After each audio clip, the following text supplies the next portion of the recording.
짝! 고급 아파트 복도에 날카로운 소리가 울려 퍼졌습니다. 아이 앞에서 뺨을 맞은 며느리 하니 사람들은 고개를 돌렸고 누군가는 휴대폰을 들었습니다. 그 여자, 이명화는 이 아파트 단지의 여왕이었죠. 관리업체부터 상가 번영회까지 쥐락펴락하는 실세였습니다. 하지만 그들은 몰랐습니다. 방금 뺨을 맞은 그 며느리의 시어머니가 누구인지를요.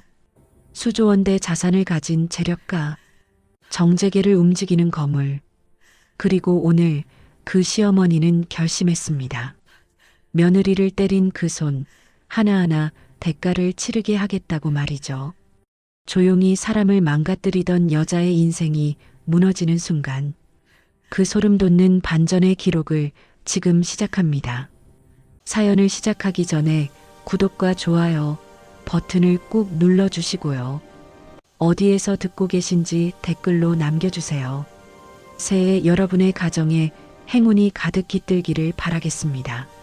최한이는 그날을 평생 잊지 못할 겁니다. 아들 준호의 손을 잡고 관리사무소 복도를 지나가던 참이었어요. 준호는 학교에서 돌아오는 길이었습니다. 가방을 메고 엄마 손을 꼭 잡고 있었어요. 엄마, 오늘 미술 시간에 선생님이 칭찬해 주셨어. 그래, 우리 준호 잘했네. 한이는 아들을 보며 미소 지었습니다. 그때였어요. 갑자기 누군가 다가왔습니다. 이명화였죠. 뒤에는 측근 2명이 따라오고 있었어요. 명화의 얼굴은 이미 굳어 있었습니다. 어디서 감히 내가 나한테 대들어. 명화의 목소리가 복도에 울려 퍼졌어요. 한이는 깜짝 놀랐습니다. 네, 저한테 하시는 말씀이세요? 그래, 너 말이야. 명화가 한 발 더 다가왔어요. 그리고 주저없이 손을 들었습니다. 짝! 명화의 손이 한이의 뺨을 때렸습니다. 소리가 복도에 울려 퍼졌어요. 한이의 고개가 옆으로 돌아갔습니다. 시야가 흔들렸죠. 귀에서 윙 소리가 났습니다. 순간 아들 준호의 목소리가 들렸습니다. 엄마. 가느다란 목소리였어요. 떨리는 목소리였습니다. 한이의 가슴이 무너져 내렸습니다. 준호가 엄마를 올려다보고 있었어요. 아이의 눈에 눈물이 고여 있었습니다. 복도에 있던 사람들이 숨을 삼켰습니다. 경비 아저씨가 서 있었어요. 택배 기사님도 있었습니다. 주민 몇 명도 그 장면을 봤죠. 누군가는 휴대폰을 들었어요. 누군가는 고개를 돌렸습니다. 아무도 말리지 않았죠. 한이의 입안에서 피맛이 퍼졌습니다. 입술 안쪽이 찢어진 것 같았어요. 분노보다 먼저 올라온 건 수치심이었어요. 아이 앞에서 무너졌다는 치욕이었습니다. 명화는 준호를 내려다보며 입꼬리를 올렸습니다. 천천히 잔인하게 웃었어요. 봐라, 내 엄마. 이렇게 맞아도 찍소리 못하지? 준호가 엄마 치마를 꽉 붙잡았습니다. 작은 손이 떨리고 있었어요. 한이의 손이 떨렸습니다. 주먹을 쥐었다가 폈다가 했어요. 왜 이러세요? 제가 뭘 그렇게 잘못했는데요? 한이가 겨우 입을 열었습니다. 목소리가 떨렸어요. 그러자 명화가 비웃었어요. 잘못? 내가 여기서 숨 쉬는 것부터가 잘못이야. 주변에서 킥킥거림이 터졌습니다. 명화의 측근들이었어요. 부모 병간호 핑계로 관리비 밀린 집이잖아. 한 여자가 말했습니다. 애 하나 키운다고 유세는. 다른 여자가 거들었어요. 여기 급이랑 안 맞는다고. 한이는 입술을 깨물었습니다. 변명하고 싶었어요. 사정을 설명하고 싶었습니다. 하지만 준호가 보고 있었어요. 아이 앞에서 무너질 순 없었습니다. 이명화는 이 아파트 단지의 여왕이었습니다. 5년 전부터 커뮤니티 운영위원장이었죠. 상가 번영의 실세였습니다. 관리업체 선정부터 청소용역, 경비 인력까지 모두 명화의 손을 거쳤어요. 단지 내 모든 공사 입찰도 명화가 관여했습니다. 그녀에게 잘 보이면 단지 생활이 편했어요. 그녀의 미움을 사면 생활이 지옥이 됐습니다. 명화가 한 발 더 다가왔습니다. 한이와 준호를 내려다봤어요. 한희 씨, 잘 들어. 명화의 목소리는 차갑고 낮았습니다.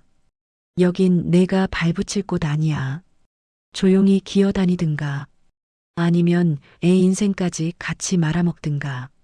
그 말을 듣는 순간 한이의 심장이 철렁 내려앉았어요.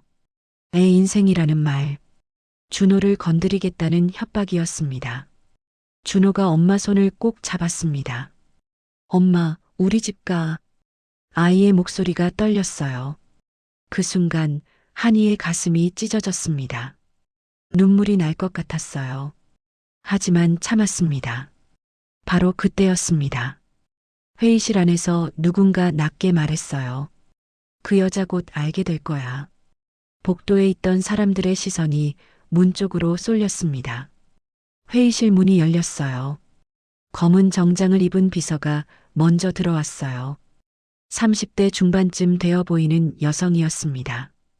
단정한 머리, 각진 안경, 차분한 표정이었어요.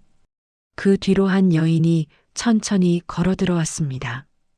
은빛 머리를 단정히 넘긴 70대 초반의 여인이었죠.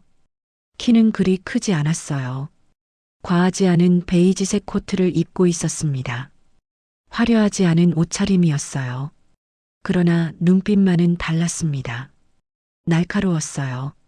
차갑고 단호했습니다. 그녀의 이름은 서정자였습니다. 복도를 지나가던 몇몇 사람들의 표정이 변했어요. 저분이 설마. 회의실에 있던 몇몇 사람들이 숨을 삼켰어요. 급히 인사를 했습니다. 회장님, 안녕하십니까? 관리사무소 소장이 허겁지겁 뛰어나왔어요. 회장님, 오늘 방문하신다는 말씀을 못 들어서. 서정자는 손을 들어 제지했습니다. 괜찮습니다. 그리고 복도를 천천히 둘러봤어요. 서정자는 특별한 사람이었습니다. 이마린 크라운 아파트를 소유한 운영사의 실질적 소유주였어요. 정확히는 국내 최대 임대 리츠 그룹 한별 리츠의 회장이었습니다.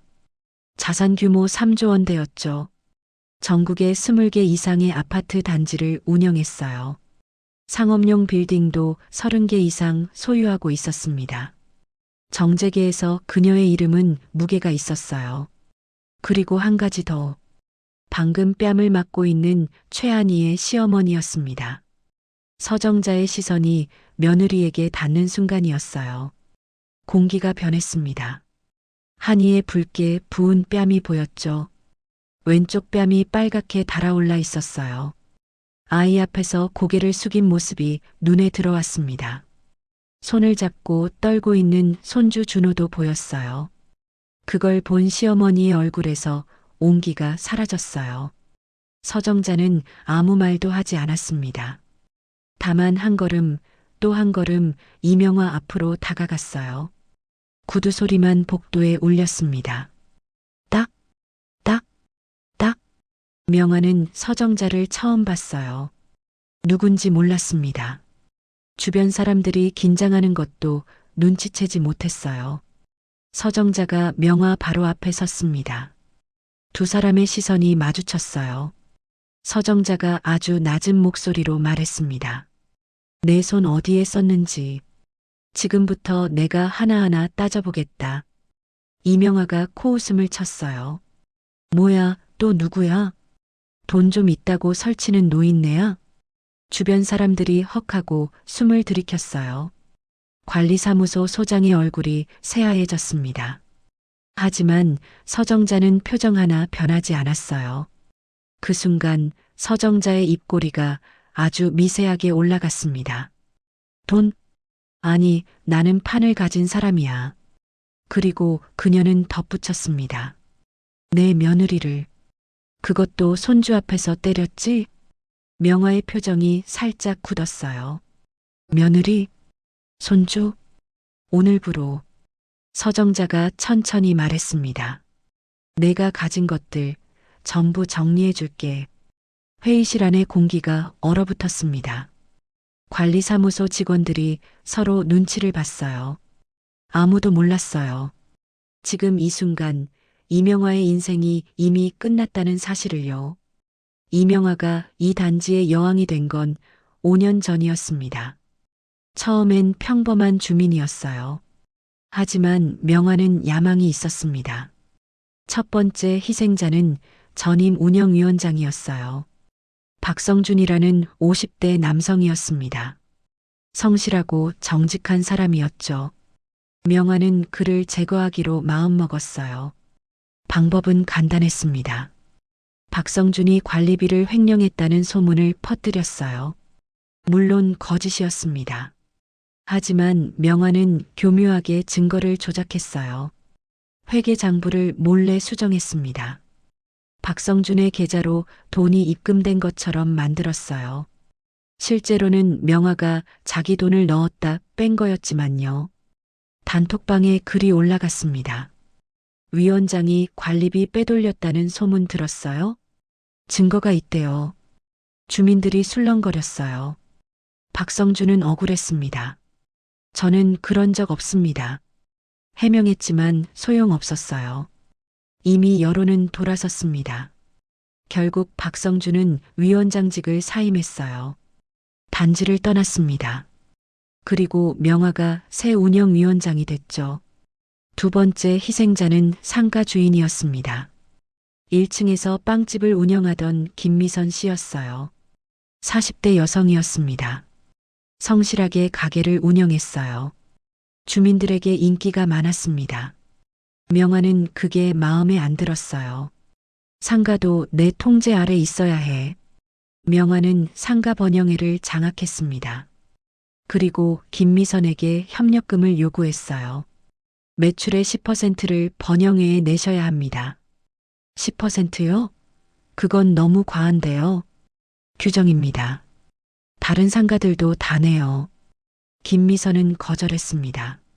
다른 상가들한테 물어봤는데 그런 거 없다고 하던데요. 명화의 얼굴이 굳어졌어요. 그럼 어쩔 수 없네요. 다음 날부터 괴롭힘이 시작됐습니다. 빵집 앞에 쓰레기가 쌓였어요. 청소 용역이 일부러 그 앞만 청소를 안 했습니다. 위에서 지시받은 곳만 청소하라고 했어요. 용역 직원이 말했어요. 김미선이 항의했지만 소용없었어요. 그 다음엔 주차 문제가 생겼습니다. 빵집 앞 주차 공간이 공사구역으로 바뀌었어요. 고객들이 주차할 곳이 없어졌습니다. 매출이 떨어지기 시작했어요. 김미선은 버텼습니다. 6개월을 버텼어요.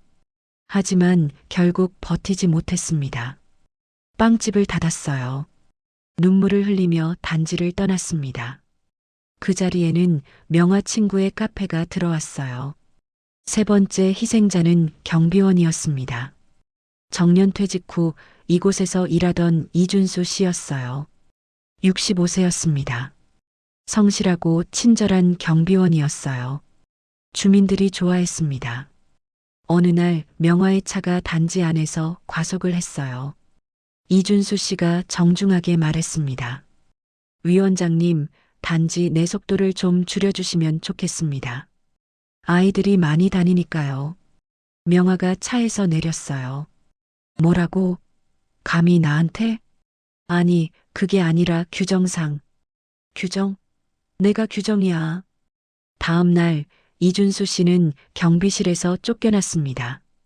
용역업체에서 교체하라고 했어요. 관리사무소 소장이 미안한 표로 말했어요. 제 잘못이 뭔가요?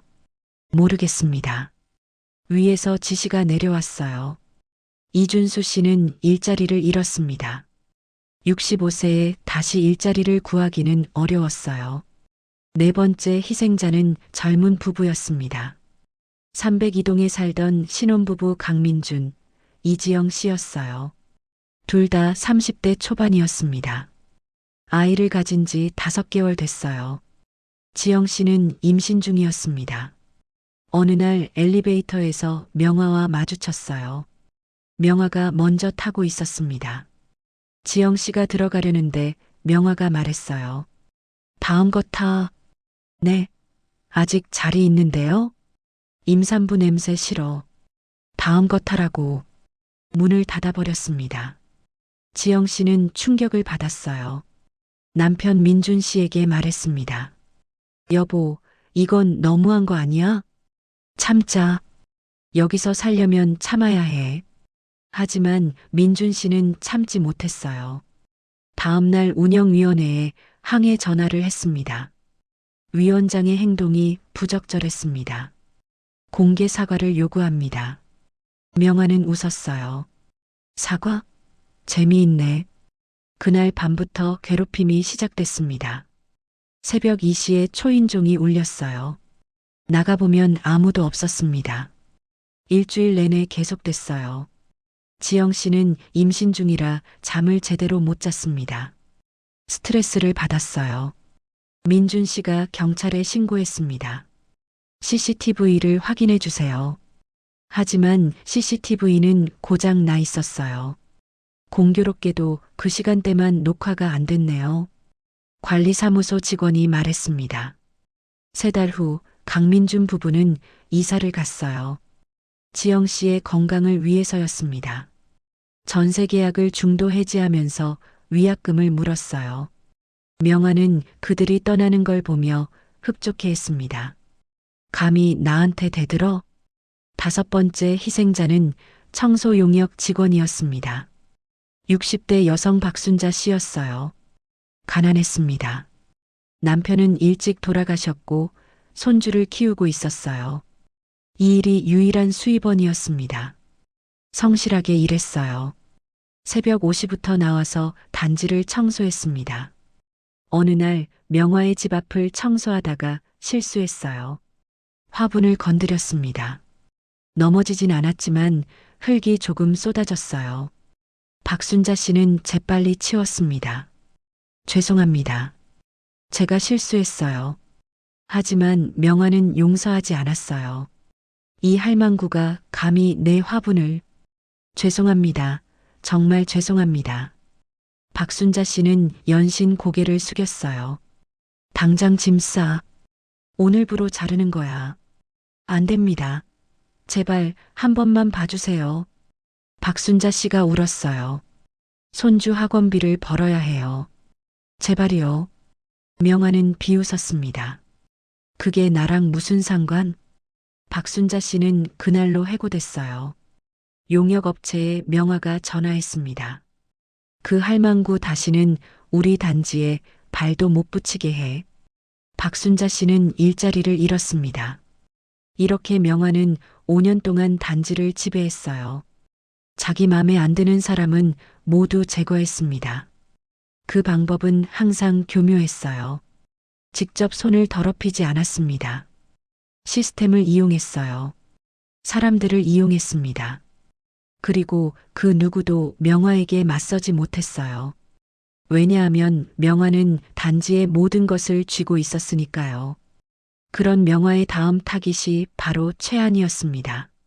한이가 이 단지에 들어온 건 3년 전이었어요. 남편 민석과 결혼해서 함께 들어왔습니다. 시어머니 서정자는 재력가였지만 한이에게 간섭하지 않았어요. 내 인생은 내가 사는 거야, 한이야. 시어머니는 늘 그렇게 말했습니다. 우리가 도와줄 수 있는 건 도와주겠지만 너희가 원하는 방식대로 살아. 한이는 그런 시어머니가 고마웠어요. 하지만 동시에 부담스럽기도 했습니다. 저는 독립적으로 살고 싶어요. 남편 민석에게 말했어요. 시어머니 힘을 빌리고 싶지 않아요. 우리 힘으로 살아가고 싶어요. 민석도 같은 생각이었습니다. 그래, 우리가 해보자. 두 사람은 이 아파트를 전세로 얻었어요. 시어머니의 도움 없이 말이죠. 민석은 중견기업에 다녔습니다. 연봉이 나쁘지 않았어요. 한이는 아이를 키우며 파트타임으로 디자인 일을 했습니다. 재택근무였어요. 둘의 수입을 합치면 넉넉하진 않아도 살만했어요. 처음 1년은 평온했습니다. 이명아도 한이에게 별 관심이 없었어요. 한이는 조용히 살았습니다. 단지 활동에도 적극적으로 참여하지 않았어요. 그저 아이 키우고 일하고 그렇게 살았습니다. 하지만 2년 전 모든 게 바뀌었어요. 민석이 교통사고를 당했습니다. 퇴근길에 차가 추돌했어요. 다행히 생명에는 지장이 없었습니다. 하지만 허리와 다리에 부상을 입었어요. 6개월은 쉬면서 재활 치료를 받아야 합니다. 의사가 말했어요. 민석은 회사에 휴직계를 냈습니다. 수입이 끊겼어요. 휴직 중에는 월급의 60%만 나왔습니다. 한이는 파트타임 일을 늘렸어요. 하루 종일 일했습니다. 밤늦게까지 컴퓨터 앞에 앉아 있었어요. 동시에 민석을 간병해야 했습니다.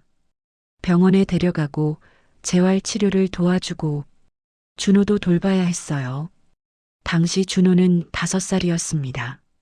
엄마 같이 놀아줘. 미안해 준호야. 엄마가 지금 일해야 해. 한이는 잠을 제대로 못 잤어요. 하루에 4시간씩만 잤습니다. 그러던 중 친정에서 연락이 왔어요. 한이야, 아버지가 쓰러지셨어. 어머니의 목소리가 떨렸습니다. 뭐라고요? 아버지는 당뇨 합병증이 심해지셨어요. 병원에 입원하셨습니다. 내가 와야 할 것 같아. 한 달 후 어머니도 쓰러지셨어요. 무릎 관절이 악화돼서 수술을 받아야 했습니다. 한이는 양쪽을 오가며 간병했어요. 단지 아파트와 친정 사이를 매일 왕복했습니다. 차로 1시간 거리였어요. 아침에 민석을 챙기고 준호를 어린이집에 데려다주고 친정으로 달려가서 부모님을 돌보고 오후에 다시 돌아와서 준호를 데려오고 민석 저녁을 챙기고 밤에 일하고 한이는 한계에 다다랐습니다. 몸무게가 10kg 빠졌어요. 눈 밑에 다크서클이 짙어졌습니다. 손이 계속 떨렸어요. 파트타임 일도 제대로 못하게 됐어요. 클라이언트와의 약속을 지키지 못했습니다. 죄송합니다. 다음 주까지 꼭 드리겠습니다. 하지만 다음 주에도 못했어요. 결국 일을 잃었습니다. 수입이 완전히 끊겼어요. 민석의 휴직 수당만으로는 부족했습니다. 병원비가 많이 들었거든요. 민석 재활 치료비, 아버지 입원비, 어머니 수술비, 적금을 깨기 시작했어요. 저축해둔 돈이 빠르게 줄어들었습니다. 그리고 드디어 관리비를 못 내게 됐어요. 처음엔 한 달만 밀렸습니다. 다음 달에 2달치 한꺼번에 내겠습니다. 한이는 관리사무소에 양해를 구했어요.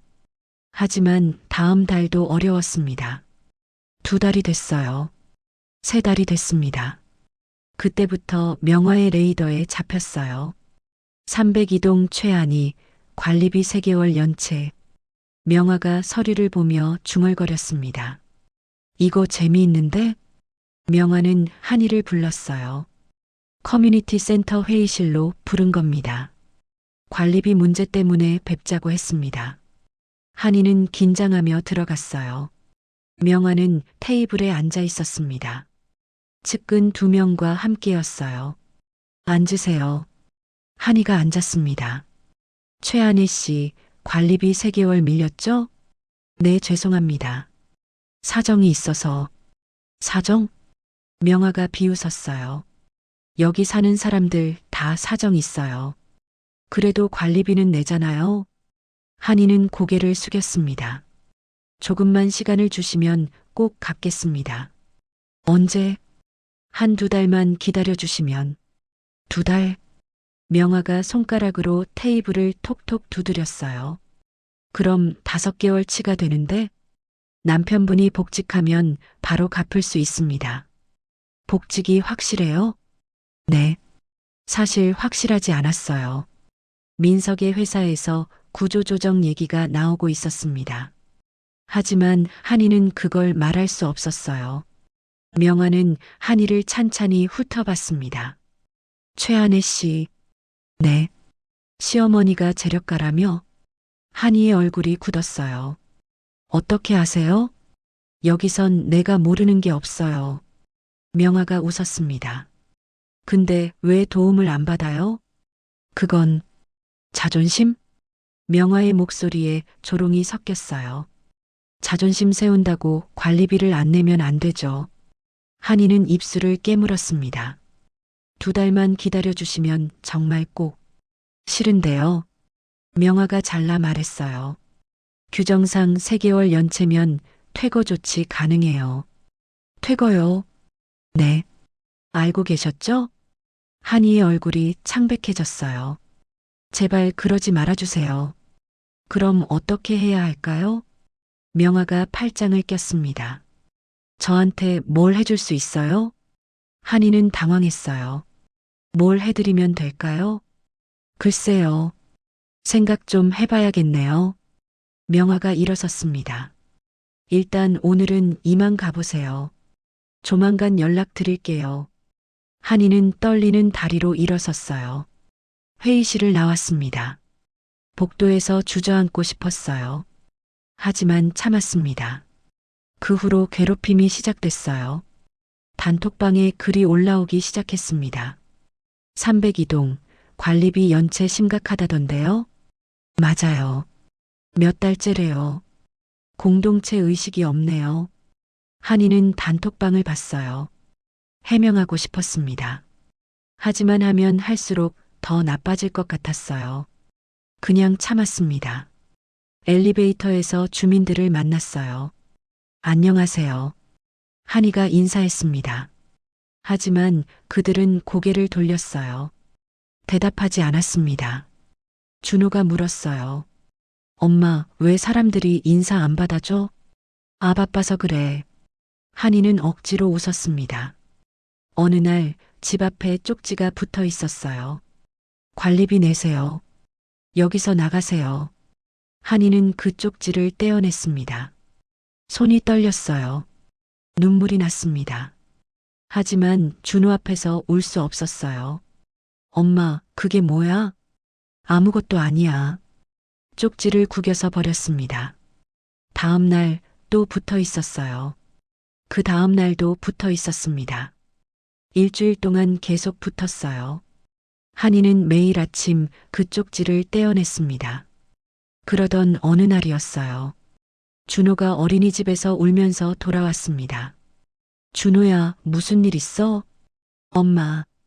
준호가 한이 품에 안겼어요. 친구들이 나랑 안 놀아줘. 왜? 엄마가 나쁜 사람이래. 한이의 가슴이 무너져 내렸어요. 누가 그런 말을 했어? 친구 엄마들이 말하는 거 들었대. 관리비도 안 내는 집이래. 한이는 준호를 꼭 안아줬어요. 준호야, 엄마는 나쁜 사람 아니야. 응, 알아. 엄마가 제일 좋아. 하지만 아이의 목소리는 슬펐어요. 그날 밤 한이는 혼자 울었습니다. 이불을 뒤집어 쓰고 소리 없이 울었어요. 내가 뭘 잘못한 거지? 그냥 살려고 했을 뿐인데. 그 후로도 괴롭힘은 계속됐습니다. 택배가 사라졌어요. 분명 도착했다고 문자가 왔는데 없었습니다. 경비실에 물어봤어요. 택배 못 보셨어요?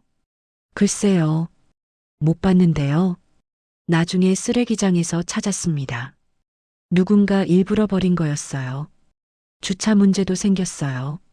한이의 주차 공간에 다른 차가 주차돼 있었습니다. 여기 제 자리인데요. 경비에게 말했어요. 차 주인한테 연락해 주세요. 지금 안 계신데요. 언제 오신대요? 모르겠대요. 한이는 다른 곳에 주차해야 했어요. 단지 밖 유료 주차장이었습니다. 돈이 들었어요. 다음 날도 똑같았습니다. 일주일 동안 계속 그랬어요. 한이는 유료 주차장에 차를 댔습니다. 한 달에 10만 원이 추가로 들었어요. 여유가 없는 상황에서 10만 원은 컸습니다. 그러던 중 복도에서 어르신이 넘어진 사건이 있었어요. 한이는 그 장면을 목격했습니다. 재빨리 다가가 부축했어요. 어르신, 괜찮으세요? 아이고, 고마워요. 한이는 핸드폰을 꺼냈습니다. 관리사무소에 전화했어요. 여보세요. 302동 복도에 어르신이 넘어지셨어요. 빨리 와주세요. 관리사무소 직원이 왔어요. 어르신을 인계했습니다. 감사합니다. 어르신이 한이에게 말했어요. 한이는 안심하고 돌아갔습니다. 하지만 그날 밤 단톡방에 글이 올라왔어요. 302동 최한이 노인 사고 방치. 글과 함께 사진이 올라왔습니다. CCTV 캡처였어요. 한이가 복도에 서 있다가 지나가는 장면이었습니다. 편집된 영상이었어요. 한이가 어르신을 부축하는 장면은 잘려나갔습니다. 전화하는 장면도 없었어요. 마치 한이가 어르신을 외면한 것처럼 보였습니다. 댓글이 달리기 시작했어요. 역시 저 집 문제 많다더니 애도 저런 엄마 보고 배우겠네. 무섭다.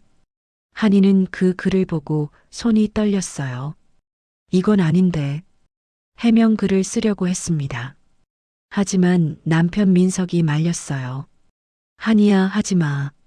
왜? 사실이 아닌데. 해명하면 더 공격받아. 그냥 참자. 조금만 더 참으면 돼. 한이는 울고 싶었어요. 하지만 참았습니다. 다음 날 학교에서 전화가 왔어요. 준호의 담임 선생님이었습니다. 어머님, 잠깐 통화 가능하신가요? 네, 선생님. 요즘 학부모들 사이에서 준호 관련 얘기가 좀 있습니다. 한이의 가슴이 철렁 내려앉았어요. 무슨 얘기인가요?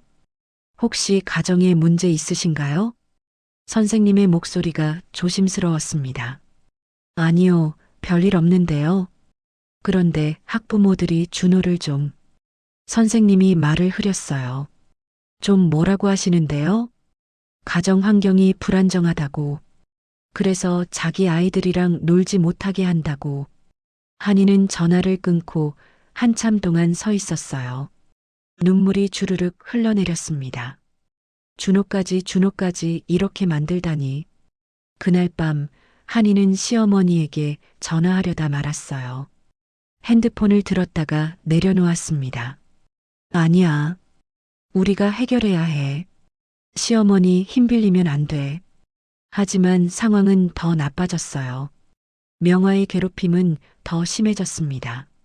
그날 밤 서정자는 비서 김수진을 불렀습니다. 수진은 서정자의 오른팔이었어요. 10년 넘게 함께 일한 사람이었습니다. 회장님 부르셨습니까? 앉아. 수진이 앉았습니다. 서정자는 창밖을 바라보고 있었어요. 수진 씨, 마린크라운 아파트 운영 구조 전부 가져와. 네, 회장님. 어느 정도 수준까지 조사할까요? 계약서, 입찰 내역, 관리비 흐름. 서정자가 천천히 말했습니다. 사람 관계도까지 전부. 알겠습니다. 그리고 이명화라는 여자. 서정자가 수진을 바라봤어요. 어떤 방식으로 움직이는지, 누구와 연결돼 있는지, 과거 행적까지 전부 파헤쳐. 하나도 빠짐없이. 수진은 회장님의 목소리가 다르다는 걸 느꼈어요. 평소보다 더 차갑고 단호했습니다. 기한은 언제까지 드릴까요? 내일 오전까지. 네. 하루 만에요? 안 돼? 서정자의 눈빛이 날카로웠습니다. 아닙니다. 하겠습니다. 수지는 즉시 움직였어요. 사무실로 돌아가 팀원 5명을 소집했습니다. 밤 10시였어요. 오늘 밤샘이야. 다들 각오해. 팀원들이 놀란 표정을 지었습니다. 무슨 일인데요? 회장님 특명이야. 질문하지 말고 움직여. 회계팀, 법무팀, 조사팀이 동원됐어요. 마린크라운 아파트 운영 자료를 긁어 모으기 시작했습니다. 먼저 관리비 흐름부터 확인했어요. 회계팀 김대리가 최근 3년치 회계 장부를 펼쳤습니다. 이상한 항목들이 보이네요. 김대리가 모니터를 가리켰어요. 환경개선비 항목이 매달 500만 원씩 빠져나가요. 근데 영수증이 없어요. 수진이 다가왔습니다. 더 파봐. 그 돈이 어디로 가는지. 김 대리는 계좌 추적을 시작했어요. 환경개선비 명목으로 빠져나간 돈은 어법인이라는 곳으로 갔습니다. 어법인 대표가 누구야? 이명수어? 이명아 위원장이랑 성이 같네요. 가족관계 확인해. 조사팀이 움직였습니다. 10분 후 결과가 나왔어요. 남매입니다. 이명화의 남동생이에요. 계속 추적해. 어법인에서 돈은 다시 비법인으로 넘어갔습니다. 비법인 대표는 이명화의 고등학교 동창이었어요. 그리고 그 돈은 결국 명화 명의의 비자금 계좌로 들어갔습니다. 3년 동안 총액이 얼마야? 1억 8천만 원입니다. 수진이 메모했어요. 증거자료 전부 프린트해. 다음은 공사 입찰 내역이었습니다. 법무팀 박 변호사가 서류를 뒤지기 시작했어요. 최근 3년간 커뮤니티 공사가 6건 있었네요. 어떤 공사들이야? 조경공사, 놀이터 보수, 외벽 도색. 박 변호사가 리스트를 읽었습니다. CCTV 교체, 주차장 재포장, 커뮤니티 센터 리모델링. 낙찰업체는 전부 다른 회사인데 박 변호사가 고개를 갸웃거렸어요. 대표들 이름이 이상해요. 뭐가? 이명아 남동생, 조카, 대학 동기, 남편 사촌. 친인척 회사들이네. 100% 친인척이에요. 수지는 다른 업체들의 견적을 구하라고 지시했습니다. 조사팀이 심야에도 업체들에 연락했어요. 같은 공사 견적 좀 내주실 수 있나요? 지금이요? 새벽 2시인데. 급합니다. 3배 드릴게요. 돈을 더 주자 업체들이 움직였습니다. 새벽 4시 비교 견적이 모두 모였어요. 결과는 충격적이었습니다. 조경 공사 시세 3천만 원 명화 친인척 회사 8천만 원. 놀이터 보수 시세 2천만 원 명화 친인척 회사 5,500만 원. 외벽 도색 시세 5천만 원 명화 친인척 회사 1억 4천만 원. CCTV 교체 시세 4천만 원 명화 친인척 회사 1억 원. 주차장 재포장 시세 6천만 원 명화 친인척 회사 1억 7천만 원. 커뮤니티 센터 리모델링 시세 1억 원 명화 친인척 회사 2억 8천만 원. 평균 몇 배야? 수진이 물었습니다. 2.7배입니다. 주민들이 손해본 금액은 총 3억 2천만 원입니다. 수진은 이를 악물었어요. 이건 명백한 배임이야. 다음은 CCTV 관리 시스템이었습니다. IT팀 최 과장이 서버에 접속했어요. 관리자 계정으로 들어갑니다. 화면에 여러 메뉴가 떴습니다. 접근 권한 목록 보여줘. 리스트가 나타났어요. 정상적인 권한 관리사무소 소장, 경비팀장, IT 담당자. 그런데 이름 모를 계정 3개가 더 있었습니다. 이 계정들 뭐야? 확인해 볼게요. 최 과장이 추적했습니다. IP 주소를 역추적했어요. 첫 번째 계정, 301동 거주자네요. 이름은 박지영, 이명화 위원장 측근이에요. 두 번째는 김수현, 역시 측근입니다.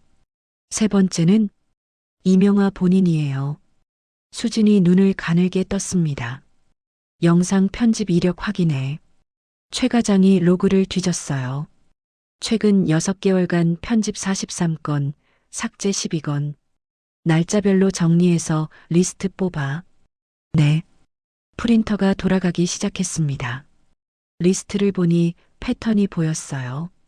누군가 명화에게 항의하거나 문제를 제기한 날짜. 그날의 CCTV는 꼭 편집되거나 삭제됐습니다.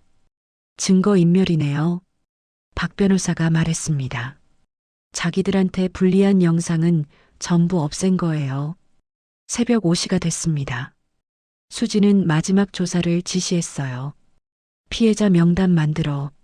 네. 조사팀이 지난 5년간의 민원, 퇴거자 명단을 뒤졌습니다. 그리고 한 명씩 전화를 걸기 시작했어요. 새벽인데도 불구하고요. 첫 번째 전화는 전임 운영위원장 박성준에게 갔습니다. 여보세요? 졸린 목소리가 들렸어요. 박성준님 맞으십니까? 네, 누구세요? 한별 리츠 조사팀입니다. 한별 리츠요? 박성준의 목소리가 또렷해졌습니다. 5년 전 마린크라운 아파트 운영위원장 하셨죠? 네, 했습니다만. 그때 일 여쭤봐도 될까요? 박성준은 잠시 침묵했어요. 그리고 떨리는 목소리로 말했습니다. 저는 정말 횡령 안 했어요. 알고 있습니다. 네. 조작된 거 확인했습니다. 이명화 위원장이 한 거예요. 박성준의 목소리에서 울음이 섞여 나왔어요. 정말요? 정말 저 아니라는 거 믿어주시는 거예요? 네. 그리고 증언해 주실 수 있으신가요? 물론입니다. 뭐든 하겠습니다. 박성준은 30분 동안 모든 걸 증언했어요. 어떻게 누명을 썼는지, 어떻게 쫓겨났는지, 그 후 얼마나 힘들었는지. 조사팀은 녹음했습니다. 두 번째 전화는 김미선에게 갔어요.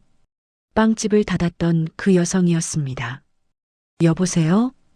김미선님, 한별 리츠 조사팀입니다. 무슨 일이세요? 마린크라운 상가에서 빵집 하셨죠? 김미선의 목소리가 굳었습니다. 네, 했었어요. 그때 일 증언해 주실 수 있나요? 왜 갑자기요? 이명화 위원장 때문입니다. 김미선은 한참 침묵했어요. 그리고 터진 듯이 말하기 시작했습니다.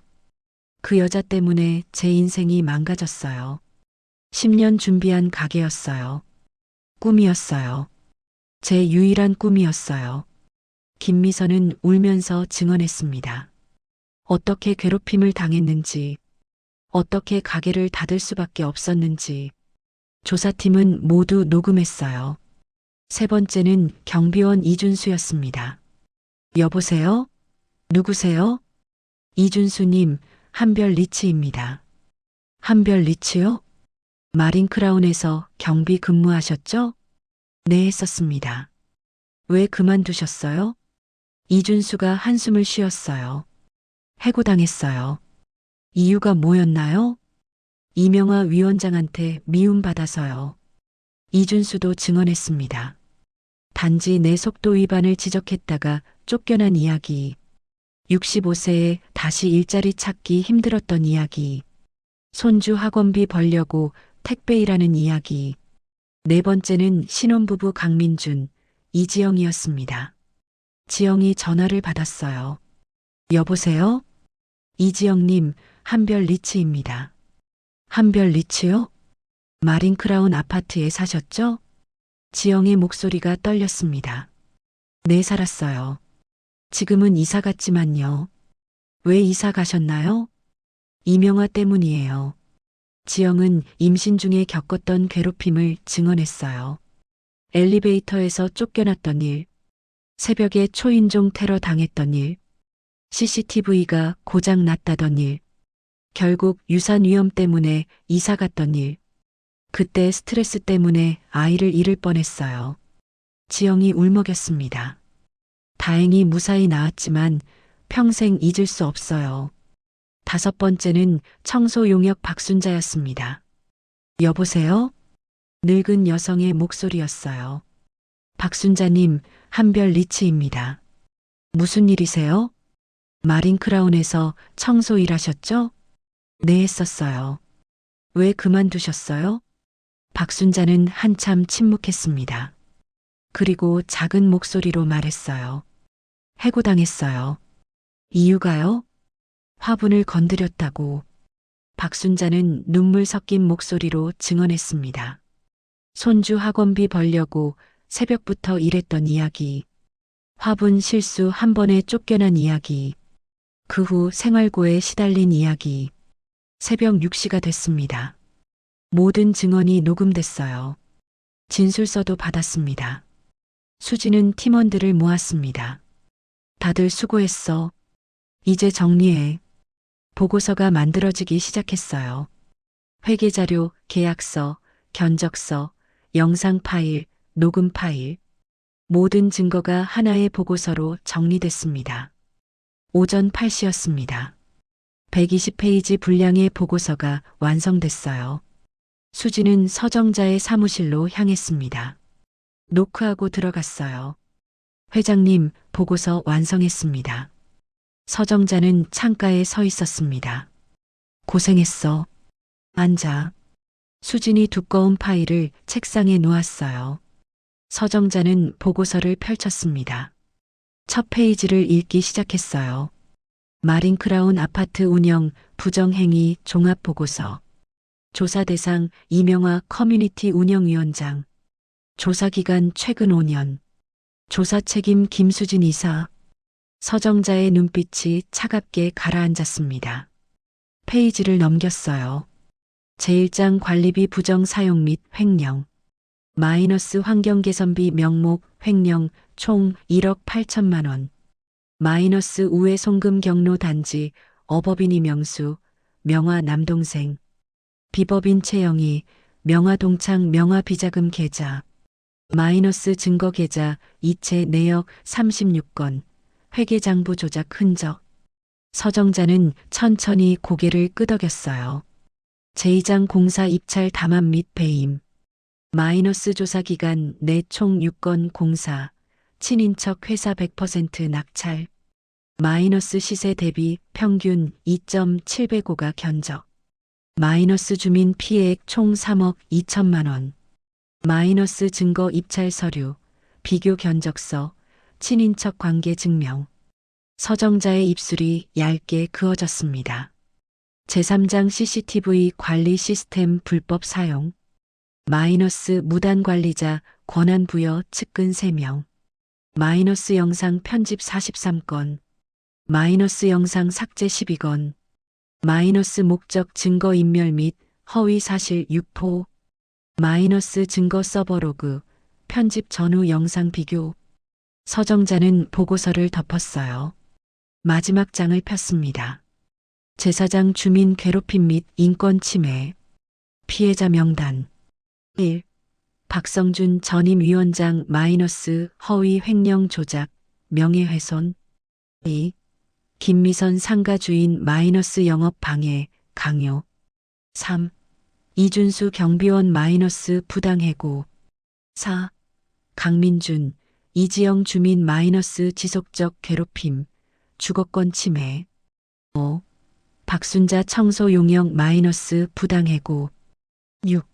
최한희 주민 마이너스 명예훼손, 폭행. 각 피해자별 상세 증언 녹취록 첨부. 서정자는 보고서를 천천히 덮었습니다. 수진 씨. 네, 회장님. 이 정도면 기소 가능해? 충분합니다. 수진이 단호하게 대답했어요. 업무상 배임, 횡령, 위계에 의한 업무방해, 명예훼손, 폭행까지 전부 증거 확보했습니다. 서정자는 잠시 생각했어요. 그리고 말했습니다. 총회 준비해. 긴급 입주민 총회요? 그래. 주민 전체가 모이는 자리. 언제로 잡을까요? 이번 주 토요일 오후 2시. 이번 주요? 수진이 놀란 표정을 지었습니다. 너무 급한 거 아닙니까? 서정자가 수진을 똑바로 바라봤어요. 급해. 하루라도 빨리 끝내야 해. 알겠습니다. 변호사팀 대기시켜. 서정자가 계속 지시했습니다. 경찰한테도 연락해. 총회 당일 대기하라고. 수진의 눈이 커졌어요. 현장에서 바로 체포하시겠다는 말씀이신가요? 그래. 서정자의 목소리는 차가웠습니다. 주민들 앞에서 증거를 보여주고 바로 끝낸다. 알겠습니다, 회장님. 수진은 즉시 움직이기 시작했습니다. 수진은 먼저 법무법인 정도를 찾아갔습니다. 대표 변호사 한민수를 만났어요. 서정자와 20년 넘게 일한 사람이었습니다. 한 변호사님, 수진이 회의실 문을 열었어요. 급한 건입니다. 한민수가 안경을 벗었습니다. 어떤 건이죠?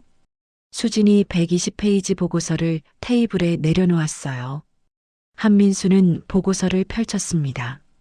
첫 페이지를 읽기 시작했어요. 표정이 점점 굳어졌습니다. 10페이지를 읽었을 때 한숨을 쉬었어요. 20페이지를 읽었을 때 안경을 다시 썼습니다. 30페이지를 읽었을 때 중얼거렸어요. 이건 보시다시피입니다. 수진이 말했어요. 업무상 배임, 횡령, 위계에 의한 업무 방해, 명예훼손, 폭행. 한민수가 보고서를 덮었습니다. 증거는 확실해요? 회계장부, 계약서, CCTV 영상. 수진이 손가락을 꼽았어요. 녹취 파일, 피해자 진술서. 전부 원본입니다. 한민수가 고개를 끄덕였어요. 증인은 피해자 6명 전부 출석 동의했습니다. 이 정도면 한민수가 보고서를 다시 펼쳤어요. 기소는 문제 없어요. 형사 고소장 작성해 주세요. 언제까지요? 금요일까지. 한민수가 달력을 받습니다.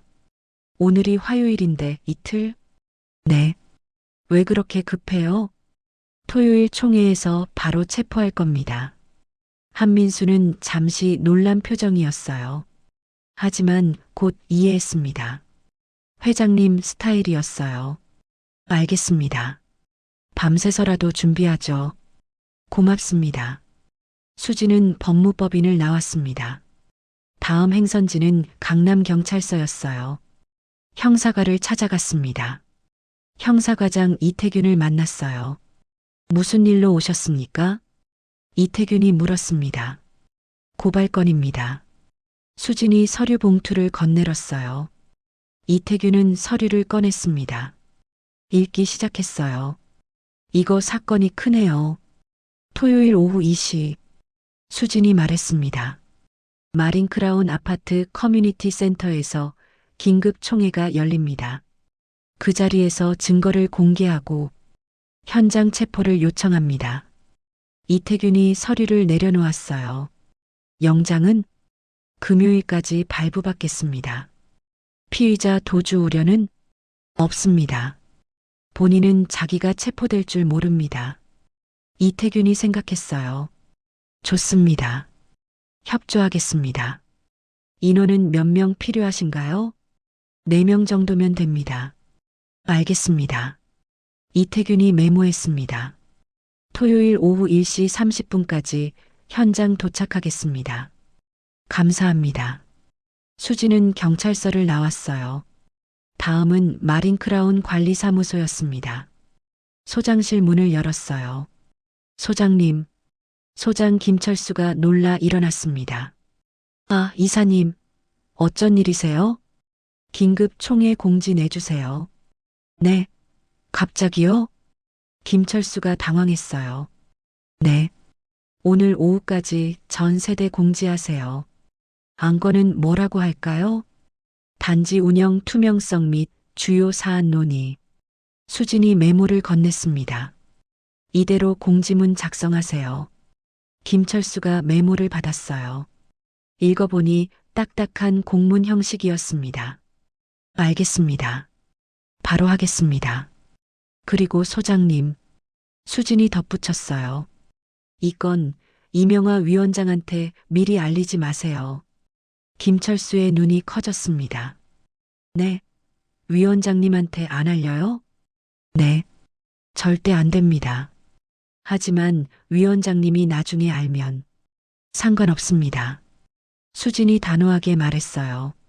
토요일이면 다 끝날 테니까요. 김철수는 수진의 표정을 보고 더 묻지 않았습니다. 알겠습니다. 오후 3시였습니다. 공지문이 나갔어요. 단지 게시판에 붙었습니다. 각동 엘리베이터에도 붙었어요. 단톡방에도 올라갔습니다. 긴급 입주민 총회 공지. 일시 이번 주 토요일 오후 2시. 장소 커뮤니티 센터 대강당. 안건 단지 운영 투명성 및 주요 사안 논의. 중요한 안건이오니 많은 참석 부탁드립니다. 마이너스 마린크라운 관리사무소 마이너스. 주민들이 웅성거리기 시작했어요. 단톡방에 댓글이 달렸습니다. 무슨 일이야? 갑자기 총회라니. 안건이 뭐래? 투명성? 무슨 문제 있나? 궁금하네. 토요일 가봐야겠다. 명화도 그 공지를 봤습니다. 처음엔 대수롭지 않게 생각했어요. 투명성? 뭐 별거 있겠어. 하지만 뭔가 찜찜했습니다. 관리사무소에 전화했어요. 소장 나야. 네, 위원장님. 김철수의 목소리가 어색했어요. 이번 총회 뭐야? 누가 요청한 거야? 그게 위에서 지시가 내려왔습니다. 위, 운영사 쪽에서요. 명화의 표정이 굳어졌어요. 운영사? 왜? 저도 잘 모르겠습니다. 안건이 뭔데? 투명성 관련이라고만 들었습니다. 명화는 전화를 끊었어요. 불안감이 밀려왔습니다. 투명성? 설마 나 조사한 건 아니겠지? 며칠 전 복도에서 만난 그 노인이 떠올랐습니다. 내 며느리를, 그것도 손주 앞에서 때렸지? 내가 가진 것들 전부 정리해 줄게. 명화는 고개를 저었어요. 아니야. 설마. 하지만 확인하고 싶었습니다. 측근에게 전화했어요. 야, 나 좀 도와줘. 무슨 일이세요, 위원장님? 서정자라는 사람 알아봐. 누구요? 한별 리츠 회장. 아, 네. 알아보겠습니다. 1시간 후 보고가 왔어요. 위원장님, 서정자 회장님은 정말 큰 사람입니다. 얼마나? 자산 12조 원대요. 12조? 명화의 목소리가 떨렸어요.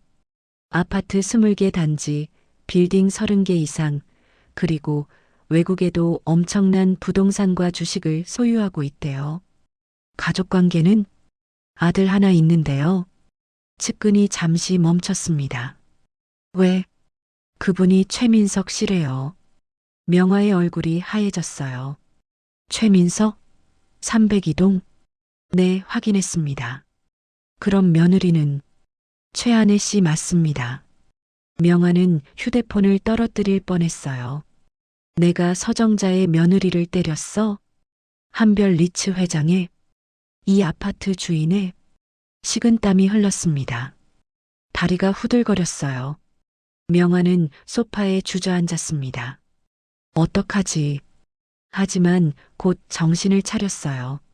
아니야. 진정해. 명화는 스스로를 다독였습니다. 재력 가면 어때?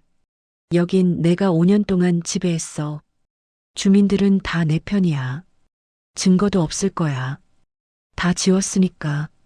명화는 자신감을 되찾으려 했어요. 괜찮아. 나는 이긴다. 하지만 마음 한편이 계속 불안했습니다. 수요일이었습니다. 수지는 피해자들을 하나씩 만나기 시작했어요. 먼저 박성준을 찾아갔습니다. 그는 지금 인천에 살고 있었어요. 작은 원룸이었습니다. 들어오세요. 박성준이 문을 열었어요. 수진이 들어갔습니다. 앉으세요. 박성준이 의자를 권했어요. 토요일 총회에 와주실 수 있으신가요? 물론입니다. 박성준이 즉시 대답했어요. 5년 동안 기다렸습니다. 제 결백을 증명할 기회를요. 수진이 서류를 꺼냈어요. 이건 당시 조작된 회계 장부입니다.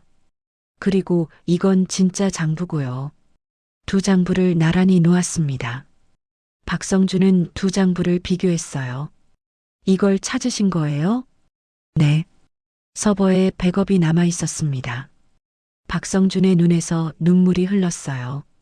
감사합니다. 정말 감사합니다. 토요일에 이 사실을 증언해 주세요. 꼭 그러겠습니다. 다음은 김미선이었습니다. 수지는 김미선의 집을 찾아갔어요. 서울 외곽의 작은 빌라였습니다. 들어오세요. 김미선이 맞았습니다. 수진이 들어가 앉았어요. 토요일 총회에 참석해 주실 수 있나요? 네, 가겠습니다. 김미선의 목소리는 떨렸어요. 그런데 제가 가서 뭘 할 수 있을까요? 증언해 주세요. 수진이 말했어요. 어떻게 괴롭힘을 당했는지, 어떻게 가게를 닫게 됐는지. 김미선이 고개를 끄덕였습니다. 말할 수 있어요. 말하고 싶어요. 그때 억울해서 잠도 못 잤거든요. 수진이 김미선의 손을 잡았어요. 이번엔 정의가 이길 겁니다. 믿어요? 네. 김미선도 눈물을 흘렸습니다. 경비원 이준수도 만났어요. 저 같은 사람 증언이 도움이 될까요? 이준수가 조심스럽게 물었습니다. 물론입니다. 수진이 단호하게 말했어요. 당신은 아무 잘못 없이 해고당했어요. 그건 명백한 부당 해고입니다. 이준수가 고개를 끄덕였어요. 토요일에 가겠습니다. 강민준, 이지영 부부도 만났습니다. 와주실 수 있으신가요? 네. 이지영이 먼저 대답했어요. 꼭 가고 싶어요. 그 여자가 벌 받는 걸 보고 싶어요. 민준도 고개를 끄덕였습니다. 우리 아이 때문에 이사 왔어요. 그 한을 꼭 풀고 싶습니다. 청소 용역 박순자도 만났어요. 제가 뭘 도와드릴 수 있을까요? 박순자가 물었습니다. 증언만 해주세요. 그것만으로도 큰 힘이 됩니다. 박순자가 눈물을 닦았어요. 알겠습니다. 가겠습니다. 목요일이었습니다. 수지는 총회장 세팅을 점검했어요. 커뮤니티 센터 대강당으로 갔습니다. 스크린 설치 어떻게 돼가요? 거의 다 됐습니다. 기술팀이 대답했어요. 정면에 대형 스크린이 설치되고 있었습니다.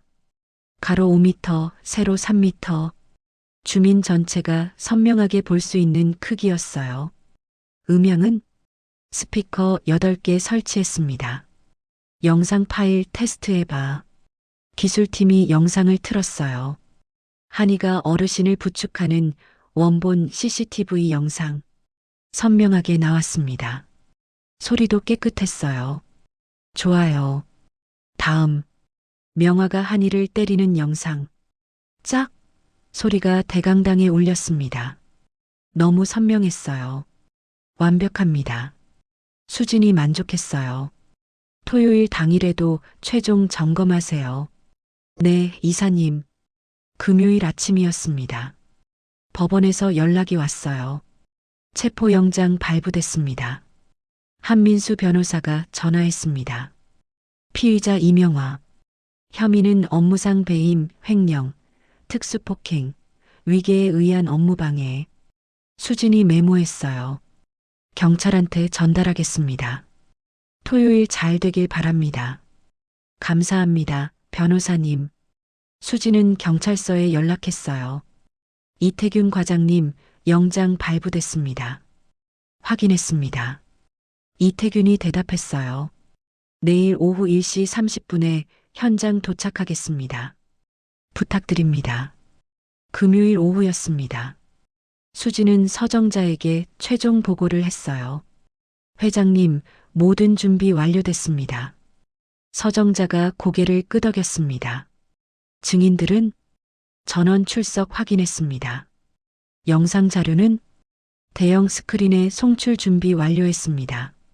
경찰은 내일 오후 1시 30분 현장 도착합니다. 영장은 발부 완료했습니다. 서정자는 창밖을 바라봤어요. 좋아. 내일이면 끝이야. 금요일 밤이었습니다. 한이는 잠을 이룰 수 없었어요. 내일이면 모든 게 끝날까? 정말 이 지옥에서 벗어날 수 있을까? 남편 민석이 옆에 누워 있었습니다. 여보, 걱정 마. 어머님을 믿자. 한이는 고개를 끄덕였어요. 준호는 옆방에서 자고 있었습니다. 한이는 준호 방문을 열고 들어갔어요. 아이의 잠든 얼굴을 바라봤습니다. 내일이면 준호도 행복해질 수 있겠지? 한이는 아들의 이마에 키스했어요. 잘 자, 우리 아들. 반면 명화는 술을 마시고 있었습니다. 불안해서 잠을 못 잤어요. 괜찮아. 나는 이긴다. 계속 되뇌었습니다. 주민들은 내 편이야. 증거도 없어. 다 지웠으니까. 하지만 손이 떨렸어요. 술잔을 들 때마다 떨렸습니다. 내일만 넘기면 돼. 내일만. 그렇게 금요일 밤이 지나갔습니다. 토요일 아침이 밝았습니다. 한이는 일찍 일어났어요. 새벽 6시였습니다. 잠을 제대로 못 잤어요. 거울을 봤습니다. 눈 밑에 다크서클이 있었어요. 화장으로 가렸습니다. 옷을 골랐어요. 너무 화려하지도 초라하지도 않은 옷. 단정한 남색 원피스를 입었습니다. 준호를 깨웠어요. 준호야, 일어나. 엄마. 준호가 눈을 비볐습니다. 오늘 할머니 만나러 가야 해. 할머니? 준호의 눈이 반짝였어요. 응. 그리고 중요한 일이 있어. 무슨 일? 엄마한테 나쁜 짓 한 사람이 벌 받는 거. 준호가 일어나 앉았습니다. 정말? 응. 한이가 아들을 안아줬어요. 오늘 준호도 봐야 해. 나쁜 사람이 어떻게 벌 받는지. 준호가 고개를 끄덕였어요. 오전 10시였습니다. 서정자는 비서 수진과 함께 움직였어요. 차에 탔습니다. 회장님, 긴장되시죠? 수진이 물었습니다. 아니. 서정자가 짧게 대답했어요.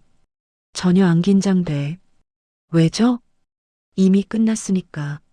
서정자의 목소리는 차갑고 확신에 차 있었습니다. 오전 11시였습니다. 피해자들이 하나둘 모이기 시작했어요. 박성준이 먼저 도착했습니다. 5년 만에 다시 찾은 마린크라운 아파트였어요. 여기 정말 오랜만이네. 김미선도 왔습니다. 단지 입구를 보니 눈물이 났어요. 내 가게가 있던 곳. 이준수도 왔어요. 경비실을 보니 가슴이 아팠습니다. 내가 일하던 곳인데. 강민준, 이지영 부부도 왔습니다. 아이를 데리고 왔어요. 여기가 우리 살던 곳이야. 지영이 아이에게 말했습니다. 박순자도 왔어요. 하느님, 오늘 정의가 이루어지게 해주세요. 중얼거리며 기도했습니다. 수진이 피해자들을 맞았어요. 다들 와주셔서 감사합니다. 대기실로 안내하겠습니다. 피해자들을 별도 공간으로 안내했어요. 오후 12시였습니다. 주민들이 모이기 시작했어요. 커뮤니티 센터 대강당으로 향했습니다. 오늘 무슨 일이래? 투명성 논의라던데? 뭔가 큰일 터진 거 아니야?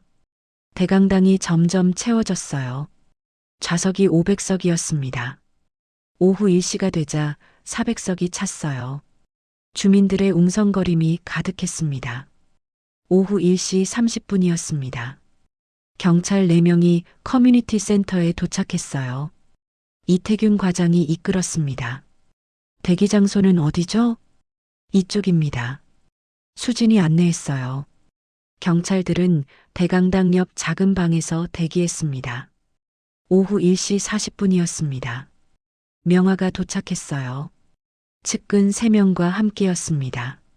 명화는 화장을 진하게 했어요. 불안한 마음을 감추려고요. 오늘 뭐가 나와도 당황하지 마. 측근들에게 말했습니다. 우리가 주도권을 잡아. 네, 위원장님. 명화는 대강당으로 들어갔어요. 주민들이 인사했습니다.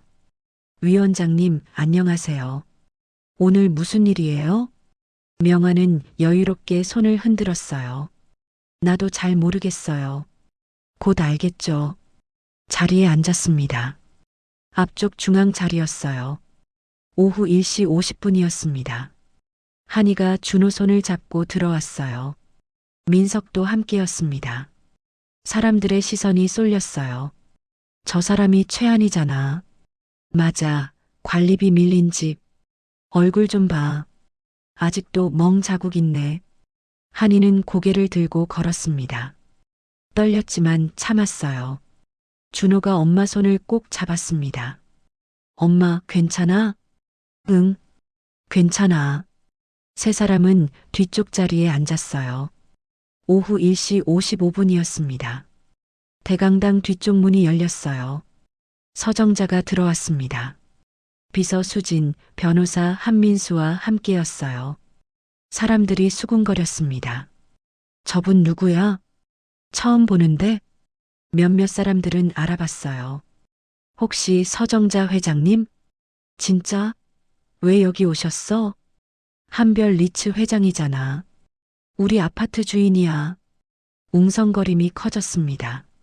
서정자는 천천히 앞으로 걸어갔어요. 맨 앞줄 자리에 앉았습니다. 명화 바로 옆이었어요. 명화가 서정자를 봤습니다.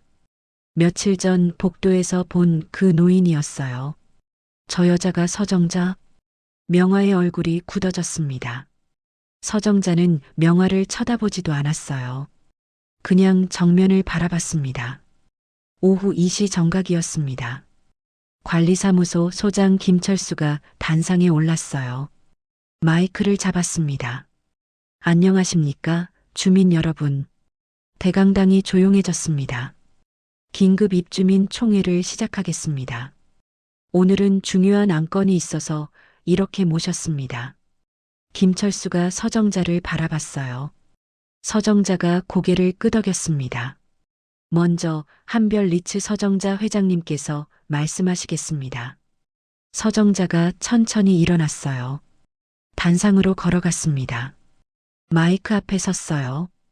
대강당이 숨을 죽였습니다. 안녕하십니까. 서정자의 목소리가 울려 퍼졌어요. 차분하지만 강한 목소리였습니다. 저는 한별 리츠 회장 서정자입니다. 이 아파트 운영사의 대표입니다. 주민들이 웅성거렸어요. 오늘 이 자리에 여러분을 모신 이유는 서정자가 잠시 멈췄어요. 대강당을 천천히 둘러봤습니다. 이 단지에서 지난 5년간 일어난 일들을 알려드리기 위해서입니다. 명화의 얼굴이 창백해졌어요. 여러분은 그동안 속아왔습니다. 서정자가 계속 말했습니다. 여러분의 관리비가 어디로 갔는지, 여러분의 돈으로 진행된 공사가 얼마나 부풀려졌는지, 여러분 중 누군가는 부당하게 쫓겨났습니다. 대강당이 술렁거렸어요. 무슨 말씀이세요?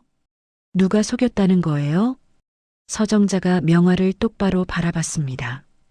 이명화 운영위원장, 당신이 한 일들을 오늘 낱낱이 밝히겠습니다. 명화가 벌떡 일어났어요. 이게 무슨 말도 안 되는 소리예요. 앉으세요. 서정자의 목소리는 차갑고 단호했습니다. 앉아서 끝까지 들으세요. 저는 아무것도 잘못한 게 없어요. 증거를 보여드리겠습니다. 서정자가 수진에게 신호를 보냈어요. 대형 스크린에 불이 들어왔습니다. 먼저 관리비 횡령부터 보시죠. 화면에 회계장부가 나타났어요. 환경개선비 항목이 강조됐습니다. 매달 500만 원씩 환경개선비 명목으로 돈이 빠져나갔습니다. 서정자가 설명했어요. 3년 동안 총 1억 8천만 원입니다. 주민들이 숨을 삼켰어요. 이 돈이 어디로 갔는지 보시죠. 화면이 바뀌었습니다. 돈의 흐름을 보여주는 도표가 나왔어요. 단지 어법인 비법인 개인 계좌. 어법인 대표는 이명수. 서정자가 말했습니다. 이명화 위원장의 남동생입니다. 비법인 대표는 최영희. 이명화 위원장의 고등학교 동창입니다. 그리고 최종 목적지는 서정자가 잠시 멈췄어요. 이명화 위원장 본인의 비자금 계좌입니다. 대강당이 폭발했습니다. 뭐라고요? 우리 관리비를 횡령했다고. 말도 안 돼. 명화가 소리쳤어요. 거짓말이에요. 증거를 대세요. 증거요? 서정자가 비웃었습니다. 여기 있습니다. 화면에 통장 사본이 떴어요. 입금 내역이 선명하게 보였습니다. 날짜, 금액, 송금인 모두 명확했어요. 이건 조작이에요. 명화가 외쳤습니다. 조작이 아닙니다. 서정자가 단호하게 말했어요. 은행에서 직접 받은 자료입니다. 다음 내용을 보시죠. 화면이 바뀌었습니다. 공사 입찰 내역입니다. 표가 나타났어요. 지난 3년간 6건의 공사가 리스트로 나열됐습니다. 모든 공사를 이명화 위원장 친인척 회사가 맡았습니다. 서정자가 하나씩 짚어갔어요. 조경 공사 마이너스 이명수 조경, 놀이터 보수 마이너스 명화건설, 외벽 도색 마이너스 대한페인트, 대표 이명화 조카, CCTV 교체 마이너스 서울시큐리티, 대표 이명화 대학 동기, 주차장 재포장 마이너스 코리아건설, 대표 이명화 남편 사촌, 커뮤니티 센터 리모델링 마이너스 명성종합건설, 대표 이명화 친오빠. 주민들이 웅성거렸어요. 전부 친인척이네. 이게 말이 돼?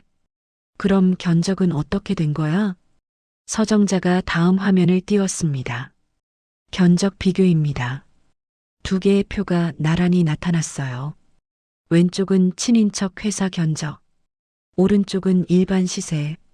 조경 공사 8천만 원 vs 3천만 원, 놀이터 보수 5,500만 원 vs 2천만 원, 외벽 도색 1억 4천만 원 vs 5천만 원, CCTV 교체 1억 원 vs 4천만 원, 주차장 재포장 1억 7천만 원 vs 6천만 원, 커뮤니티 센터 리모델링 2억 8천만 원 vs 1억 원, 평균 2.7배입니다.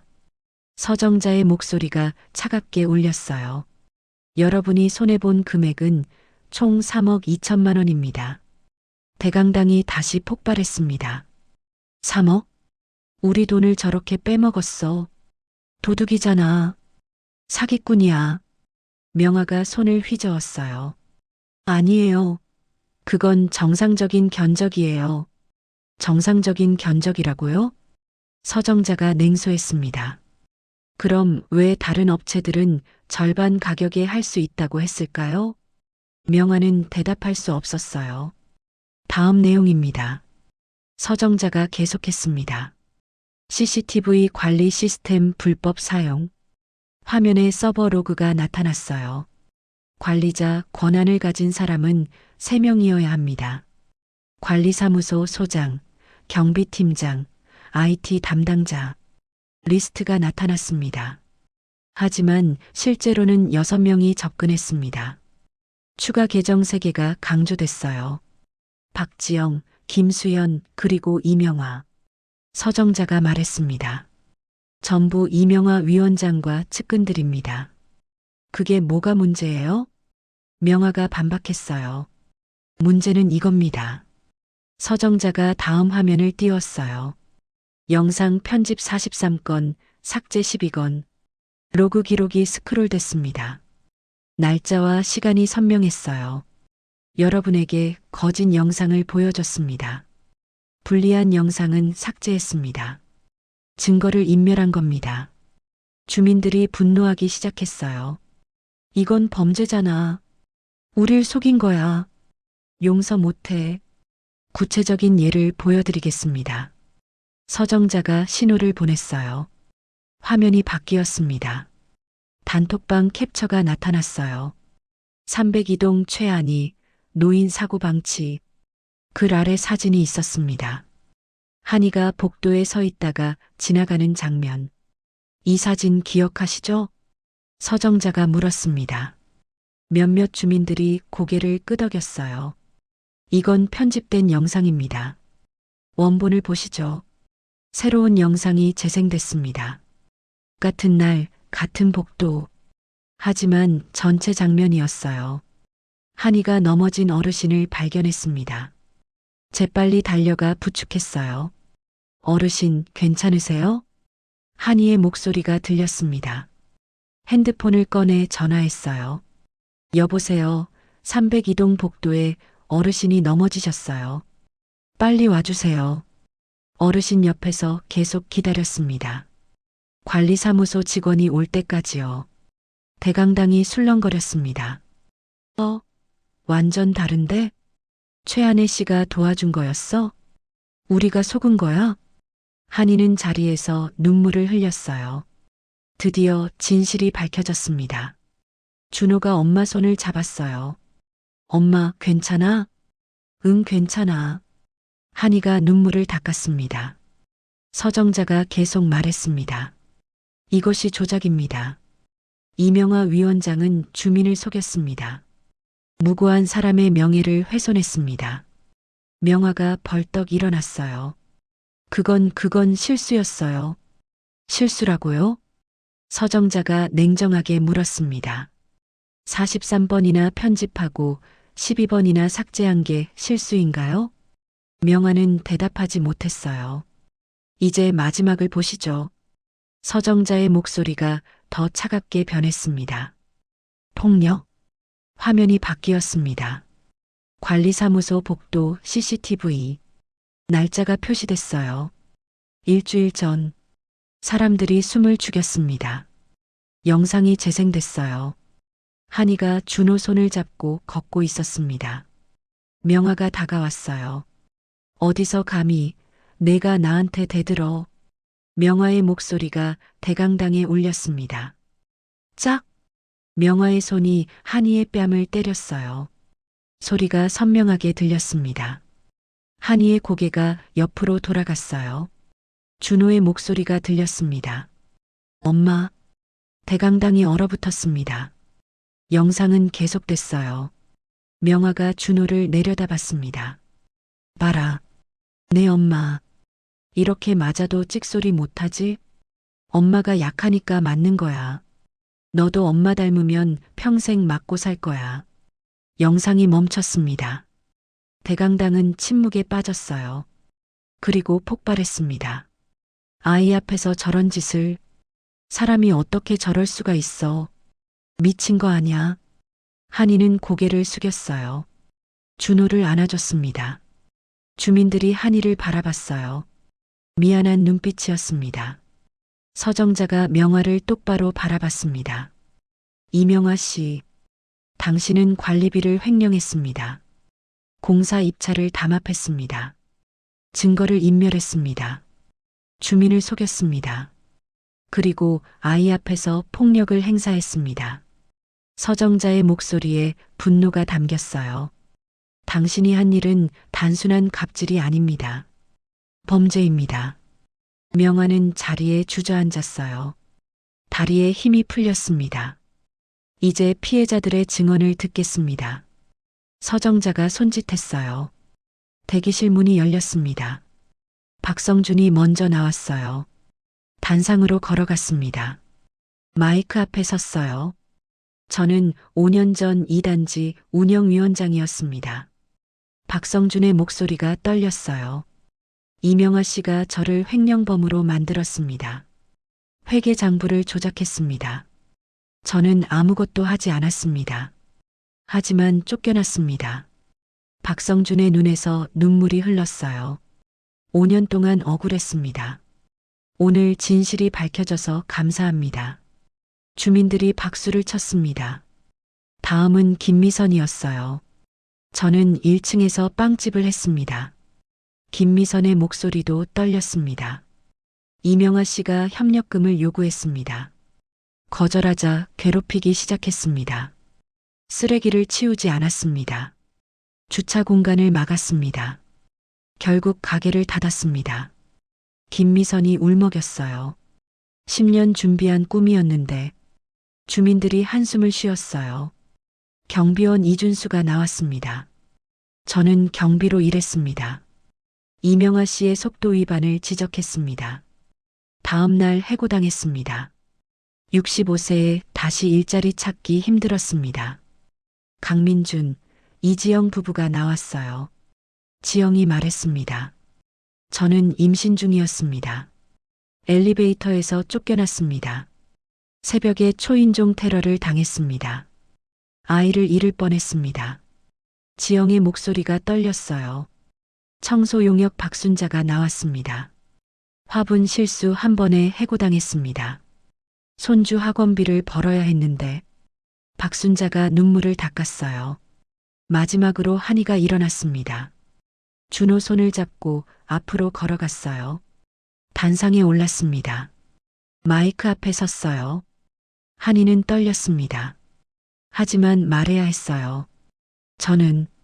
한이의 목소리가 떨렸습니다. 저는 그저 평범하게 살고 싶었습니다. 남편이 사고를 당했습니다. 부모님이 아프셨습니다. 관리비를 밀리게 됐습니다. 한이가 눈물을 참았어요. 하지만 도망치려던 게 아닙니다. 꼭 갚겠다고 말씀드렸습니다. 그런데 한이가 명화를 바라봤습니다. 이명화 씨는 저를 인간 이하로 취급했습니다. 거짓 소문을 퍼뜨렸습니다. 아이 학교까지 괴롭혔습니다. 한이의 목소리에 힘이 실렸어요. 그리고 아이 앞에서 저를 때렸습니다. 준호를 내려다봤어요. 제 아들이 봤습니다. 엄마가 맞는 걸. 한이의 눈에서 눈물이 흘렀습니다. 그날 밤 준호가 물었습니다. 엄마, 우리가 잘못한 거야? 7살 아이가요.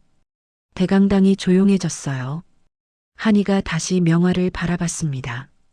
당신은 저를 때린 게 아닙니다. 한이의 목소리가 커졌어요. 당신은 아이 앞에서 인간의 존엄을 짓밟았습니다. 그리고 그 대가를 오늘 여기서 치르게 될 겁니다. 사람들이 박수를 치기 시작했어요. 처음엔 한두 명, 그러다 점점 커졌습니다. 대강당 전체가 박수 소리로 가득 찼어요. 한이는 단상에서 내려왔습니다. 준호가 엄마를 안아줬어요. 엄마, 잘했어. 서정자가 다시 마이크 앞에 섰습니다. 들으셨습니까? 이것이 이명화가 한 일입니다. 대강당이 술렁거렸어요. 이명화를 쫓아내야 해. 경찰에 신고해야 해. 용서할 수 없어. 바로 그때였습니다. 대강당 뒤쪽 문이 열렸어요. 경찰 4명이 들어왔습니다. 이태균 과장이 앞장섰어요. 사람들이 술렁거렸습니다. 경찰이 왜? 경찰이 명화 앞으로 걸어왔어요. 이명화 씨? 이태균이 물었습니다. 명화는 얼굴이 새하얘져 있었어요. 네, 제가 이명화입니다만. 업무상 배임, 횡령, 위계에 의한 업무방해. 이태균이 영장을 꺼냈습니다. 특수폭행 혐의로 체포합니다. 뭐라고요? 명화가 비명을 질렀어요. 경찰이 수갑을 꺼냈습니다. 안 돼. 이건 음모야. 명화가 소리쳤습니다. 저 여자가 저를 모함하는 거예요. 한이를 가리켰어요. 돈으로 사람을 짓밟는 거잖아. 재벌이 뭐 대단해. 서정자가 천천히 명화 앞으로 걸어갔습니다. 두 사람의 시선이 마주쳤어요. 돈으로 사람을 짓밟은 건 당신이야. 서정자가 낮게 말했습니다. 나는 그저 진실을 보여줬을 뿐이야. 명화의 얼굴에서 핏기가 사라졌습니다. 당신이 정말 서정자? 그래. 서정자가 고개를 끄덕였어요. 내 며느리를 내 손주 앞에서 때렸지? 오늘부로 내가 가진 것들 전부 정리해 줄게. 내가 며칠 전에 말했잖아. 명화는 그제야 깨달았어요. 복도에서 만난 그 노인. 서정자였습니다. 한별 리츠 회장. 이 아파트 주인. 자신이 누구와 싸웠는지. 경찰이 명화에게 수갑을 채웠습니다. 가시죠. 안 돼, 안 돼. 명화는 끌려가며 소리쳤어요. 이건 불공평해. 재벌이 힘으로 짓누르는 거잖아. 서정자가 조용히 대답했습니다. 불공평한 건 내가 한 일이야. 나는 정의를 실현했을 뿐이야. 명화는 계속 소리를 질렀어요. 하지만 아무도 듣지 않았습니다. 경찰이 명화를 끌고 나갔어요. 대강당 문이 닫혔습니다. 대강당은 잠시 조용했어요. 그리고 폭발했습니다. 잘 됐어. 드디어 벌 받네. 속이 후련해. 주민들이 환호했습니다. 한이는 자리에 앉아 울고 있었어요. 6개월간의 지옥. 드디어 끝났습니다. 준호가 엄마를 안아줬어요. 엄마, 이제 괜찮아? 응, 이제 괜찮아. 한이가 아들을 꼭 안았습니다. 서정자가 한이에게 다가왔어요. 수고했어, 한이야. 어머님, 한이가 서정자를 안았습니다. 고맙습니다. 정말 고맙습니다. 아니야. 당연한 거야. 서정자가 며느리를 토닥였어요. 내가 내 며느리잖아. 준호가 할머니에게 다가갔습니다. 할머니, 그래, 우리 준호. 서정자가 무릎을 굽혀 준호와 눈을 맞췄어요. 할머니, 나쁜 사람 벌 받았어요? 그럼, 벌 받았어. 왜 벌 받아요? 나쁜 짓 했으니까. 서정자가 준호의 머리를 쓰다듬었어요. 세상에는 진실이라는 게 있단다. 그 진실은 절대 사라지지 않아. 준호가 고개를 끄덕였습니다. 주민들이 한이에게 다가오기 시작했어요. 한이 씨, 정말 죄송합니다. 우리가 몰랐어요. 미안해요. 정말 미안해요. 한이는 고개를 끄덕였습니다. 괜찮아요. 이해합니다. 앞으로 잘 지내요. 주민들이 하나씩 인사했어요. 박성준이 한이에게 다가왔습니다. 같은 피해자로서 위로합니다. 감사합니다. 김미선도 왔어요. 함께 이겨내서 다행이에요. 이준수, 강민준 부부, 박순자 모두 한이와 악수했습니다. 우리 모두 이겼어요. 지영이 말했습니다. 총회가 끝났습니다. 주민들이 하나둘 떠났어요. 하지만 분위기는 완전히 달라져 있었습니다. 일주일이 지났습니다. 단지는 완전히 달라졌어요. 먼저 임시운영위원회가 꾸려졌습니다. 박성준이 복귀했어요. 5년 만에 다시 돌아왔네요. 주민들이 환영했습니다. 이번엔 투명하게 운영하겠습니다. 새로운 회계 시스템이 도입됐어요. 모든 지출 내역이 온라인으로 공개됐습니다. 주민 누구나 확인할 수 있었어요. 입찰 과정도 완전히 바뀌었습니다. 최소 5개 업체 이상 견적, 주민 대표 참관 의무화, 결과 공개 필수, CCTV 관리 권한도 재정비됐어요. 무단 접근 불가능, 영상 편집 및 삭제 이력 자동 보고, 주민 대표가 정기 점검, 단톡방 분위기도 달라졌습니다. 이제 서로 돕는 대화가 오갔어요. 401호인데 김치 담갔어요. 나눠드릴게요. 감사합니다. 저희는 떡 만들었는데 드릴게요. 아이 봐줄 분 계신가요? 제가 도와드릴게요. 한이도 단톡방에 글을 올렸습니다. 그동안 오해해 주셔서 감사합니다. 아니, 실수했어요. 그동안 많이 힘들었습니다. 이제는 괜찮습니다. 댓글이 달렸어요. 우리가 미안해요. 앞으로 잘 지내요. 준호 학교는 잘 다니나요? 네, 잘 다니고 있어요. 감사합니다. 준호의 학교 생활도 달라졌습니다. 친구들이 다시 다가왔어요. 준호야, 같이 놀자. 응. 준호가 환하게 웃었습니다. 학부모들도 태도가 바뀌었어요. 한이 씨, 그동안 정말 미안했어요. 아니에요. 괜찮아요. 엘리베이터에서 주민을 만나도 달라졌습니다. 안녕하세요, 한혜 씨. 안녕하세요. 이제 모두가 먼저 인사했어요. 2주가 지났습니다. 민석이 회사에 복직했어요. 다녀오겠습니다. 잘 다녀와요, 여보. 한이도 다시 일을 시작했습니다. 재택 디자인 일이었어요. 클라이언트가 다시 연락했습니다. 한이 씨, 다시 함께 일하고 싶어요. 감사합니다. 밀렸던 관리비도 모두 냈어요. 6개월치를 한 번에 갚았습니다. 관리사무소 직원이 영수증을 건넸어요. 완납하셨습니다. 감사합니다. 한이는 그 영수증을 받아들고 울컥했습니다. 드디어 자유로워졌어요. 한 달이 지났습니다. 이명화의 재판이 열렸어요. 1심 선고 공판이었습니다. 법정은 방청객으로 가득 찼어요. 단지 주민들도 여럿 왔습니다. 한이도 참석했어요. 시어머니 서정자도 함께였습니다. 판사가 법정에 들어왔어요. 기립. 모두 일어섰습니다. 판사가 앉았어요. 착석. 명화가 피고인석에 앉아 있었습니다. 수척해져 있었어요. 판사가 판결문을 들었습니다. 피고인 이명화에게 판결을 선고한다.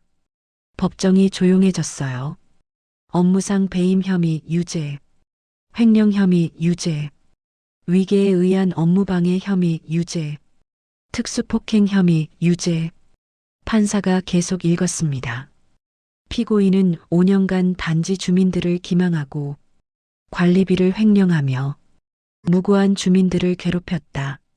특히 아동 앞에서 폭행을 가한 것은 매우 악질적인 범죄 행위이다. 따라서 피고인에게 징역 3년을 선고한다. 명화는 고개를 떨어뜨렸어요. 형사재판 외에 민사소송도 진행됐습니다. 주민들이 공동으로 소송을 냈어요.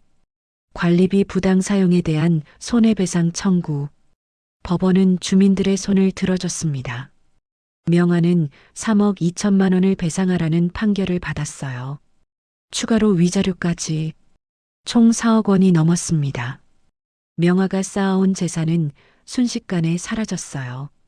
아파트도 팔아야 했습니다. 차도 팔았어요. 예금도 모두 압류됐습니다. 명화의 가족들도 조사받았어요. 남동생 이명수는 업업인 폐재, 회계 부정으로 기소됐습니다.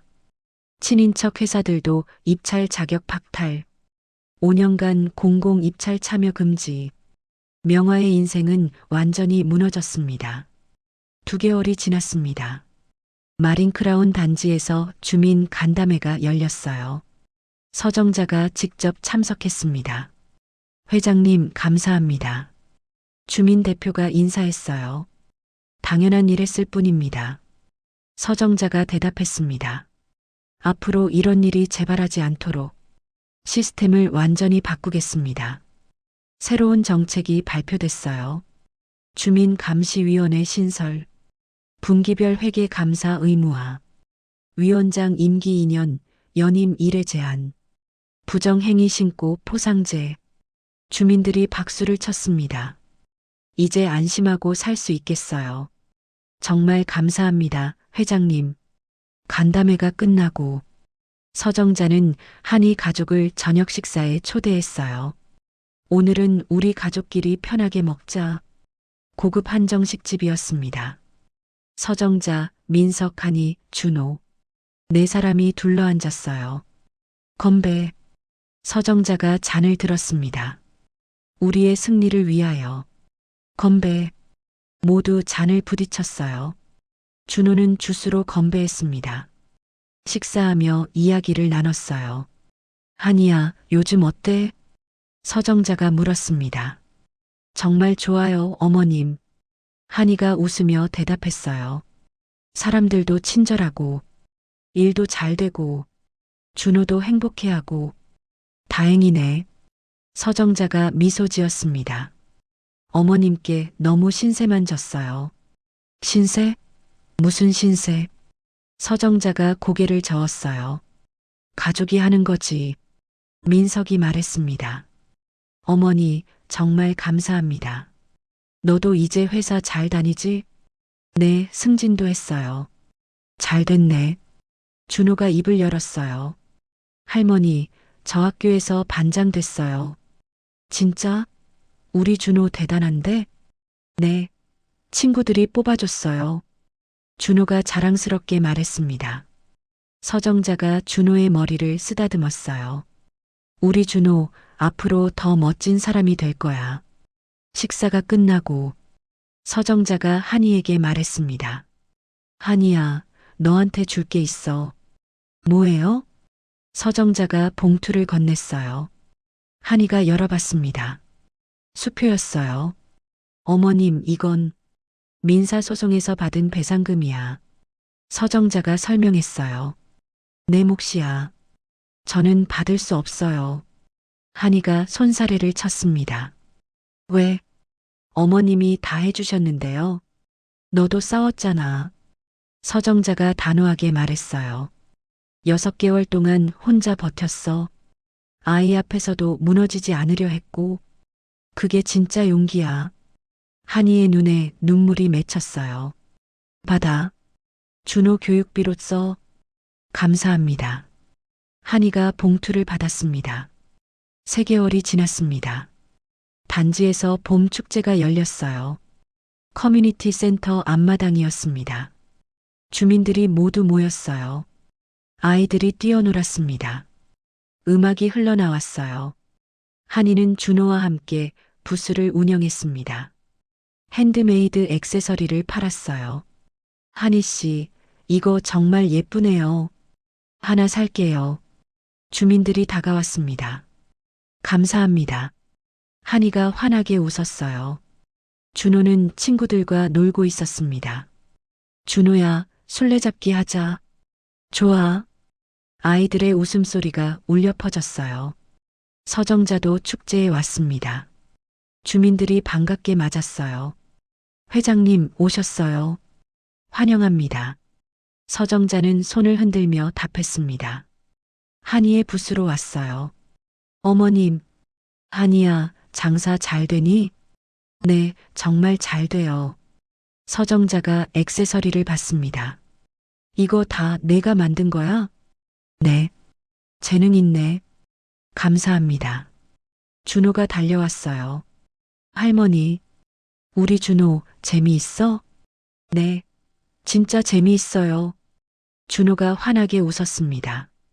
서정자는 손주를 안아 올렸어요. 할머니, 저 오늘 친구 10명이나 사귀었어요. 진짜? 인기 많은데? 네. 축제가 끝나갈 무렵이었습니다. 한이와 서정자는 단지를 함께 걸었어요. 준호는 앞에서 뛰어다녔습니다. 어머님, 응? 정말 행복해요. 한이가 말했습니다. 6개월 전엔 상상도 못했어요.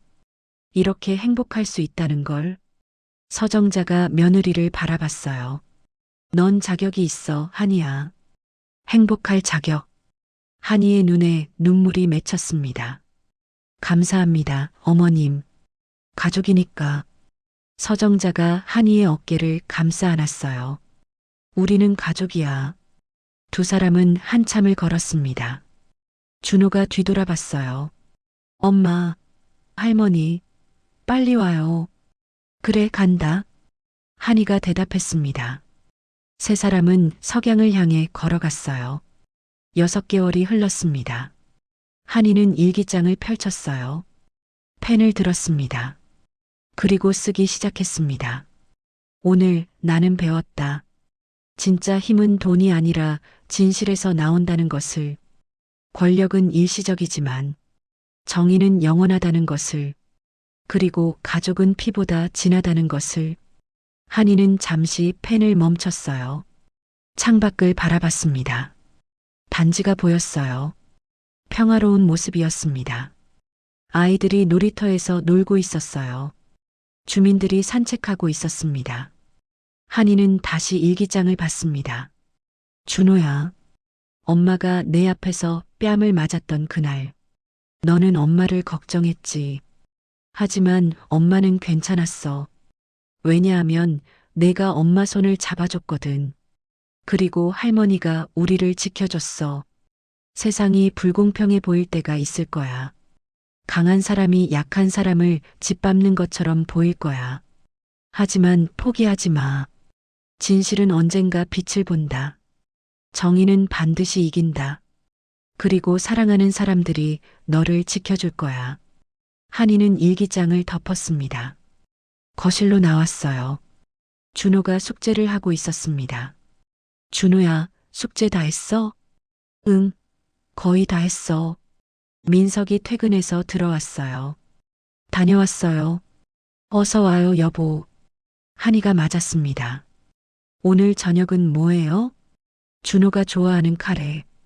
와, 카레다. 준호가 환호했습니다. 세 사람은 식탁에 앉았어요. 함께 저녁을 먹었습니다. 대화가 오갔어요. 웃음이 터졌습니다. 한이는 가족의 얼굴을 바라보며 생각했어요. 이게 행복이구나. 이걸 지키기 위해 싸웠구나. 그날 밤, 한이는 휴대폰으로 시어머니에게 문자를 보냈습니다. 어머님, 오늘도 감사했습니다. 우리 가족이 행복할 수 있는 건 어머님 덕분입니다. 사랑합니다. 잠시 후 답장이 왔어요. 나도 사랑한다, 한이야. 너희가 행복한 게 내 행복이야. 잘 자거라. 한이는 미소 지으며 휴대폰을 내려놓았습니다. 창밖을 바라봤어요. 별이 빛나고 있었습니다. 한이는 눈을 감았습니다. 그리고 중얼거렸어요. 감사합니다. 모든 것에 감사합니다. 세상은 때로 불공평해 보입니다. 강한 사람이 약한 사람을 짓밟는 것처럼 보이죠. 하지만 진실은 언젠가 드러납니다. 정의는 반드시 이깁니다. 사람을 때리는 손보다 더 잔인한 건 사람을 사람으로 보지 않는 권력이었습니다. 이명환은 5년간 그 권력을 휘둘렀어요. 사람들을 짓밟았습니다. 명예를 짓밟았어요. 꿈을 짓밟았습니다. 존엄을 짓밟았어요. 하지만 그 권력은 무너졌습니다. 더 큰 돈 때문이 아니었어요. 진실 앞에서 무너진 겁니다. 서정자는 재력가였습니다. 하지만 그녀가 사용한 건 돈이 아니었어요. 진실이었습니다. 증거였죠. 그리고 정의였습니다. 판을 가진 사람이라는 말의 의미. 그건 세상을 바꿀 수 있는 힘을 가졌다는 뜻이었어요. 하지만 그 힘을 올바르게 쓰는 것. 그게 진짜 중요한 거였습니다. 한이는 혼자가 아니었어요. 시어머니가 있었습니다. 아들이 있었어요. 남편이 있었습니다. 그들이 함께 이겨냈습니다. 그리고 지금 한이 가족은 행복합니다.